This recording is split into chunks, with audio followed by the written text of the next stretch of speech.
Baik, Assalamualaikum warahmatullahi wabarakatuh. Perkenalkan, nama saya Cindy Sofa Dermawati dengan NIM 201020050003. Saya berasal dari kelas IKSA. Nah, di sini saya akan menjawab ya 3 soal dari Bapak Indra Ramdhani selaku dosen mata kuliah intervensi individu dan keluarga. Sebelumnya saya mengucapkan terima kasih kepada Bapak Indra Ramdhani yang telah mengarahkan kami di 1 semester ini. Nah, Bapak Idarmani itu menjelaskan ya, memberikan 3 soal kepada kelas IKSA. Pertama itu refleksikan semua penjelasan kelompok pertama sampai terakhir. Nah, di kelas IKSA sendiri ini terdapat 9 kelompok. Jadi dari kelompok 1 sampai kelompok 9. Nah, di sini saya akan menjelaskan mengenai poin-poin penting yang sudah saya rangkum dari kelompok 1 sampai kelompok 9. Nah, pertama kelompok 1 bertemakan konsep pelayanan sosial. Jadi kelompok 1 ini adalah kelompok saya sendiri. Nah, di sini saya akan menjelaskan mengenai poin A ya, pengertian pelayanan sosial. Jadi, pelayanan sosial ini adalah pelayanan-pelayanan sosial yang diberikan oleh lembaga kesejahteraan sosial disebut sebagai pelayanan kesejahteraan sosial atau pelayanan sosial. Jadi, pelayanan sosial ini pelayanan yang diberikan oleh lembaga kesejahteraan sosial kepada masyarakat sasaran, kepada individu ataupun keluarga.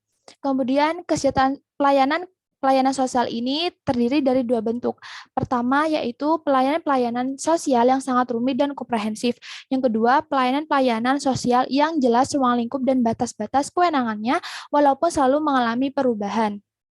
Nah, kemudian ada tugas-tugas dari pelayanan sosial sendiri ya. Jadi pelayanan sosial ini memiliki berbagai macam tugas, tapi di sini saya akan merangkumnya menjadi 2 tugas. Pertama yaitu menyediakan saluran-saluran kelembagaan baru untuk keperluan sosialisasi, pengembangan, dan pemberian bantuan, yaitu peranan-peranan yang di masa lampau dilakukan oleh keluarga. Kemudian yang kedua, memperkuat dan memperbaiki fungsi-fungsi keluarga dan perorangan selaras dengan peranan-peranan yang selalu berkembang. Jadi di sini tuh tugas-tugas dari pelayanan sosial sendiri itu mengembalikan keberfungsian sosial dari seseorang atau keluarga yang sebelumnya tuh mengalami kedisfungsian sosial.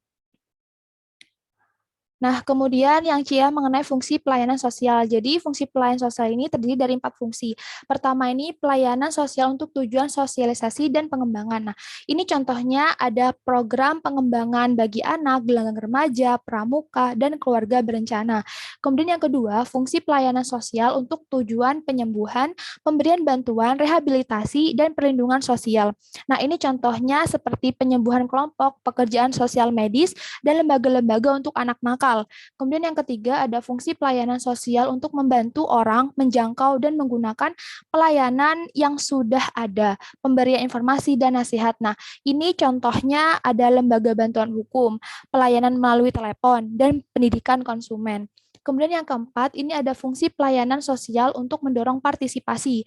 Nah, ini contohnya ada mengurangi keterasingan orang akan keadaan lingkungannya. Kemudian yang kedua itu meningkatkan kepercayaan diri klien gitu. Jadi fungsi pelayanan sosial itu ya untuk memperbaiki kepercayaan diri klien gitu. Jadi klien itu dibangkitkan dengan cara apa? Dengan cara dilakukannya intervensi dan juga pemberian motivasi kepada klien. Kemudian yang keempat, fungsi contoh dari fungsi yang keempat ya, ini memeratakan sumber-sumber kekuatan klien. Jadi intinya pekerja sosial atau lembaga-lembaga kesejahteraan sosial itu memberikan bantuan kepada klien agar keberfungsian klien dapat kembali pulih gitu. Nah, di sini saya akan menjelaskan mengenai kelompok 2 ya, presentasi kelompok 2 bertemakan konsep praktik pekerjaan sosial dengan individu. Jadi kelompok 2 ini terdapat 2 poin penting, yaitu ada interaksi pekerja sosial dan klien pada praktik pekerjaan sosial. Sebelumnya tuh praktek pekerja sosial ini merupakan penggolongan klien menurut sifat dan masalahnya gitu. Jadi di sini tuh pekerja sosial tuh harus mengetahui sifat dari kliennya seperti apa dan juga penting bagi pekerja sosial untuk menggali masalah klien lebih dalam. Nah, mengenai poin A yaitu interaksi pekerja sosial dan klien pada praktek pekerjaan sosial, ini terdapat pengaruh kuat ya. Pertama itu harus adanya kecakapan, harus adanya keterampilan, ukuran-ukuran pertolongan yang dilaksanakan. Kemudian yang kedua, ini interaksi pada fase persiapan. Nah, waktu ini merupakan waktu bagi pekerja sosial untuk menyiapkan diri berhadapan dengan kliennya kayak gitu. Nah, kemudian ini dari kelompok 3 ya. Jadi kelompok 3 ini memiliki 3 poin penting nih penjelasannya. Pertama ada interaksi pada fase pertumbuhan, interaksi pada fase kerja pertengahan, dan interaksi pada fase akhir. Nah, yang pertama interaksi pada fase pertumbuhan ini langkah awal bagi pekerja sosial untuk membangun relasi dengan kliennya kayak gitu. Jadi tahap perkenalan lah kayak gitu. Kemudian yang kedua ada interaksi pada fase kerja atau pertengahan. Nah, kebanyakan dari pekerja sosial kesulitan pada tahap ini. Kenapa? Karena tidak semua pekerja sosial itu dapat memberikan empati kepada klien dan tidak semua pekerja sosial itu bisa benar-benar menyentuh klien, menyentuh inti masalah klien kayak gitu. Nah, jadi yang harus dilakukan oleh pekerja sosial agar mudah untuk menghadapi tahap yang kedua, yaitu pekerja sosial itu harus mengubah perasaan klien, memberikan perhatian, memberikan motivasi kepada klien. Jadi pekerja itu harus memberikan nilai-nilai positif kepada kliennya. Kemudian yang ketiga ya, interaksi pada fase akhir. Nah, ini tuh penting bagi pekerja sosial dan klien harus terbuka, bertukar pikiran, bertukar pikiran, perasaan kepada sesama gitu, kepada klien dengan pekerja sosial agar kegiatan intervensi itu dapat berjalan dengan baik dan lancar dan sesuai dengan tujuan yang akan dicapai. Nah, kemudian di sini saya juga akan menjelaskan mengenai kelompok 4 ya. Kelompok 4 ini bertemakan permasalahan dan kebutuhan pada praktek pekerjaan sosial dengan individu. Nah, jadi yang ayah klien adalah individu dan mempunyai variasi yang mendasar. Jadi penting ya bagi pekerja sosial untuk memulai bertoleransi gitu. Jadi penting bagi kerja sosial untuk menerapkan sikap toleransi kepada klien. Kenapa? Karena setiap klien itu memiliki fisik yang unik. Ada yang tinggi, ada yang kurang tinggi, ada yang berisi, ada yang tidak berisi, ada yang rambutnya panjang gitu dan lain sebagainya. Jadi penting bagi klien untuk menghargai setiap klien, tidak boleh membeda-bedakan ini yang cantik, ini yang enggak. Semua klien tuh sama dan tugas kita ya untuk menyelesaikan masalah kliennya. Jangan memilih-milih klien kayak gitu. Kemudian yang kedua itu klien secara emosional unik. Jadi setiap klien tuh memiliki emosi yang unik. Ada klien yang pemarah, kadang pemarah. Terus yang kedua itu ada yang pendiam, ada yang apa ya, ada yang nyaman diajak kerjasama, jadi beda-beda. Jadi penting bagi Paksos untuk mulai beradaptasi dengan kliennya gitu. Kemudian yang ketiga itu klien secara sosial mempunyai posisi yang unik dari hubungan dengan sosial yang lain. Kemudian klien memiliki trauma yang berbeda-beda. Jadi setiap klien itu kan memiliki masalah yang berbeda-beda ya. Setiap klien itu memiliki masalah yang berbeda-beda. Jadi Paksos ya harus menghargai itu gitu. Tidak boleh bersikap negatif kepada setiap kliennya. Kemudian kalian juga memiliki keunikan masalah, kemudian klien merasa menjadi diri sendiri gitu. Jadi penting bagi pekerja sosial untuk menjadikan klien itu bangga dengan dirinya sendiri gitu. Karena sumber terbesar klien ya kliennya sendiri gitu. Pekerja itu hanya sebatas perantara dan pembantu sementara, tapi yang menentukan yang menentukan eh, yang menentukan semuanya yaitu kembali ke klien. Nah, kemudian kelompok 5 ya. Jadi kelompok 5 itu menjelaskan mengenai permasalahan dan kebutuhan klien pada praktik pekerjaan sosial dengan individu. Jadi klien itu memiliki beberapa kebutuhan ya. Pertama, kebutuhan akan kerahasiaan berbicara. Jadi penting bagi pekerja sosial untuk eh, menjaga kerahasiaan dari kliennya. Maksudnya tidak boleh mengumbar-ngumbar aib dari kliennya gitu. Kalau kliennya mengizinkan ya tidak apa-apa, tapi kalau kliennya tidak mengizinkan ya paksa tidak boleh melakukan hal itu. Saya pernah dosen saya pernah berkata menjelaskan ya bahwa ketika di dalam suatu forum itu paksa itu boleh menceritakan masalah kliennya, tapi apa? Tapi sebaiknya tapi meminta izin terlebih dahulu ya. Nah, dan identitasnya itu tidak tidak boleh diberitahu kayak gitu. Dan itu tuh sebagai pembelajaran aja kayak gitu. Kemudian kebutuhan untuk dimengerti. Jadi klien itu penting untuk klien tuh apa ya? Klien tuh membutuhkan pengertian pekerja sosial. Jadi pekerja sosial tuh ya harus mengerti keadaan klien kayak gitu. Kemudian pekerja sosial itu juga harus membantu klien ya. Jadi karena klien itu butuh untuk dibantu oleh pekerja sosial. Nah, kemudian ada 5 cara ya untuk menciptakan hubungan profesional yang bisa berbeda-beda dari hubungan-hubungan kebiasaan masyarakat. Pertama, mengenai durasi waktu, tempat, fokus, hubungan, dan peran. Nah, kemudian kelompok 6 ya, kelompok 6 ini menjelaskan mengenai praktik pekerjaan sosial dengan individu. Jadi asas-asas praktik pekerjaan sosial ini terdiri dari beberapa poin. Pertama ada kerahasiaan, jadi pekerja sosial itu harus merahasiakan masalah kliennya, nggak boleh ngumbar-ngumbar gitu. Jika diizinin ya boleh, tapi kalau enggak ya nggak usah. Harus rahasia kayak gitu. Yang tahu hanya klien dengan pekerja sosial. Kemudian yang kedua individualisasi. Kemudian yang ketiga empati. Empati di sini memiliki makna bahwa pekerja sosial itu seolah-olah merasakan apa yang klien itu alami kayak gitu. Jadi jika paksa itu bisa empati kepada klien, maka kegiatan intervensi itu akan berjalan dengan baik kayak gitu. Dan paksa itu bisa menghargai, bisa bertoleransi kepada klien. Kemudian menyadari bahwa dia juga sebagai paksos. Kenapa? Karena ketika pekerja sosial itu menyadari bahwa dirinya sebagai pekerja sosial, maka dia akan bersikap profesional. Kemudian yang B ya, kerangka praktek pekerjaan sosial dengan individu. Nah, ada beberapa macam ya. Ada klien-klien ini merupakan penerima pelayanan. Kemudian pekerja sosial itu pemberi pelayanan. Kemudian badan sosial itu organisasi yang memberikan pelayanan. Kemudian tim staf pertolongan ini merupakan tim pelayanan yang terdiri dari satu atau lebih pekerja sosial. Kemudian sistem intervensi. Nah, sistem intervensi ini adalah kelompok kerja aktif dan bertanggung jawab akan keberhasilan klien. Kemudian situasi pertolongan. Nah, situasi pertolongan ini berhubungan dengan klien mempelajari dan memecahkan masalah. Jadi pada kerangka praktek pekerja sosial ini terdapat 6 kerangka penting yang harus ada kayak gitu. Nah, kemudian kelompok 7. Nah, kelompok 7 ini menjelaskan mengenai tema peranan pekerjaan sosial di dalam praktek pekerjaan sosial.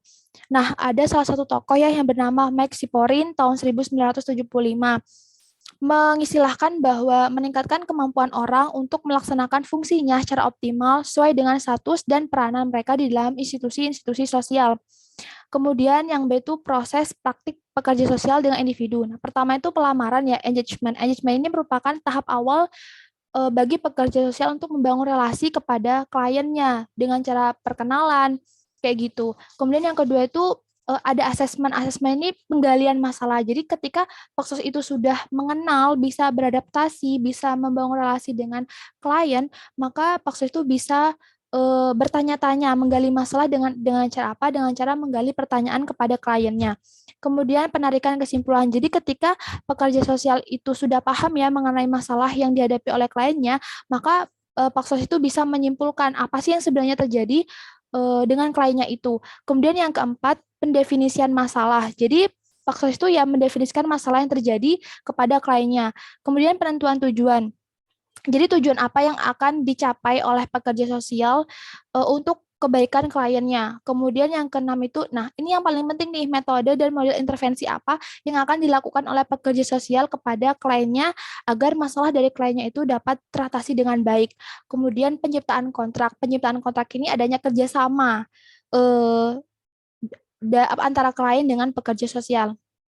Nah, di sini saya akan menjelaskan mengenai kelompok 8 ya. Jadi kelompok 8 ini menjelaskan dengan tema kajian dalam praktik pekerjaan sosial dengan individu.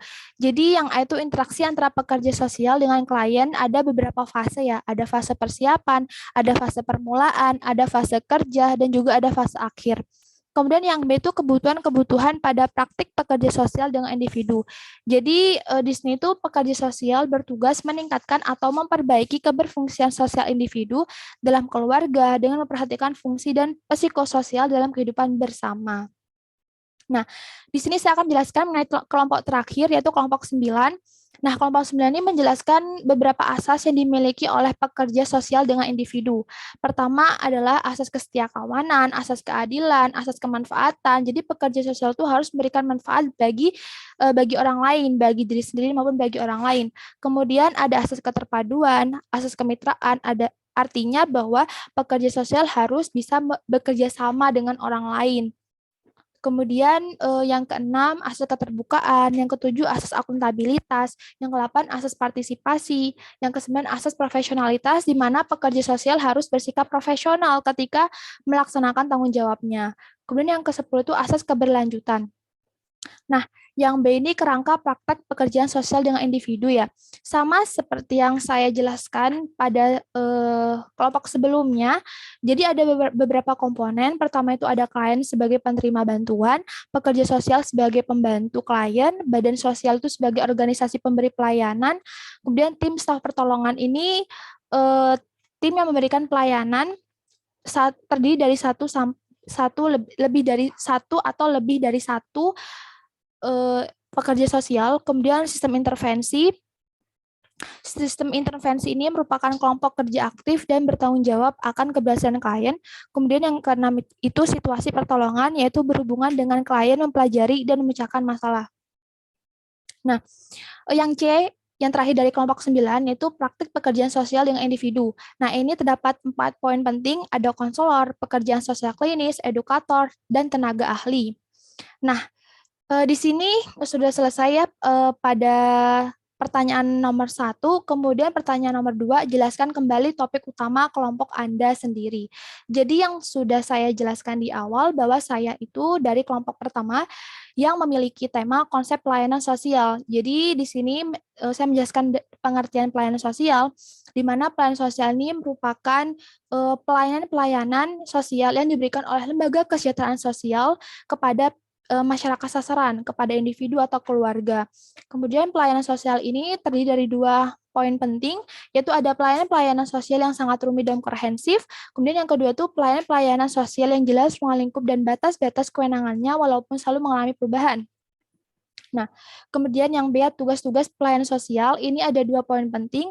Pertama, menyediakan saluran-saluran kelembagaan baru untuk keperluan sosialisasi, pengembangan, dan pemberian bantuan, yaitu peranan-peranan yang di masa lampau dilakukan oleh keluarga. Kemudian yang kedua, memperkuat dan memperbaiki fungsi-fungsi keluarga dan perorangan selaras dengan peranan-peranan yang selalu berkembang. Jadi intinya tugas dari pelayanan sosial itu yang memberikan impact positif bagi kliennya yang bermasalah kayak gitu. Jadi tugasnya tuh ya tugas utamanya ya mengembalikan keberfungsian sosial dari kliennya. Nah, jadi fungsi pelayanan sosial ini terdapat 4 ya. Pertama, pelayanan sosial untuk tujuan sosialisasi dan pengembangan. Ini tuh memiliki beberapa contoh. Nah, contohnya itu pertama, yang fungsi pertama ya, itu ada program pengembangan bagi anak, gelangan remaja, pramuka, dan keluarga berencana. Kemudian yang kedua, ini ada fungsi pelayanan sosial untuk tujuan penyembuhan, pemberian bantuan, rehabilitasi, dan pelindungan sosial. Ini contohnya penyembuhan kelompok, pekerjaan sosial medis, lembaga-lembaga untuk anak nakal. Kemudian yang ketiga, ada fungsi pelayanan sosial untuk membantu orang, menjangkau, dan menggunakan pelayanan yang sudah ada, pemberian informasi dan nasihat. Nah, ini contohnya lembaga bantuan hukum, pelayanan melalui telepon, dan pendidikan konsumen. Kemudian fungsi keempat, ada fungsi pelayanan sosial untuk mendorong partisipasi. Ini contohnya itu mengurangi keterasingan orang akan keadaan lingkungannya. Kemudian yang kedua, meningkatkan kepercayaan akan kemampuan diri. Dan yang ketiga, memeratakan sumber-sumber kekuatan. Nah, kemudian sudah terjawab soal nomor 2, di mana saya mereview lagi kelompok PPT kelompok atau penjelasan dari kelompok saya, di mana saya menjadi kelompok 1 ya, yang presentasi pertama. Kemudian saya akan jawab soal nomor 3, jelaskan apa yang disebut dengan metode casework. Nah, metode casework ini dijelaskan oleh salah satu tokoh bernama Helen Harris Pariman tahun 1967, di mana beliau mengatakan bahwa casework merupakan suatu proses yang digunakan oleh lembaga-lembaga pelayanan kemanusiaan untuk membantu individu dalam menghadapi berbagai masalah keberfungsian sosial secara lebih efektif. Jadi metode casework ini merupakan salah satu metode yang digunakan untuk mengembalikan keberfungsian sosial dari kliennya. Nah, kemudian ada juga metode social casework atau bimbingan sosial individu atau perseorangan, yaitu suatu rangkaian pendekatan teknik pekerjaan sosial yang ditujukan untuk membantu individu yang mengalami masalah berdasarkan relasi antara pekerja sosial dengan seorang penerima pelayanan secara tatap muka atau metode sosial. Nah, sekian penjelasan dari saya. Apabila ada salah kata, saya mohon maaf. Terima kasih. Wassalamualaikum warahmatullahi wabarakatuh.